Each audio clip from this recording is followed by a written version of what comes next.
নমস্কার বন্ধুরা, আজ আমি তোমাদের দেখাবো আমাদের গ্রামের 500 বছরের পুরনো মন্দির শ্রীকৃষ্ণ রাধা মাধবের রাজোৎসব মেলা।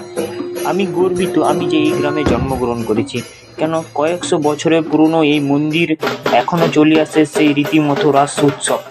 রাজ উৎসবে মহাপ্রভু তার নিজের মন্দির থেকে বেরিয়ে রাস মন্দির, যেটা আমাদের মাঝখানে সারা বছরের মধ্যে একটি দিন মাত্র 365 দিনে একটি দিন তিনি এই রাস মন্দিরে আসেন।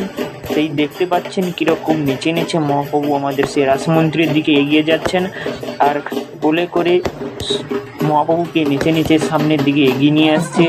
কত মানুষের ভিড়, কত মানুষের সমাহার, তা বলে বোঝাতে পারব না। কেন সারা বছরে একটি দিনের জন্য আমাদের গ্রামবাসী বা আশেপাশে যে গ্রামবাসী বৃন্দরা অপেক্ষা করে থাকে এই উৎসবের জন্য।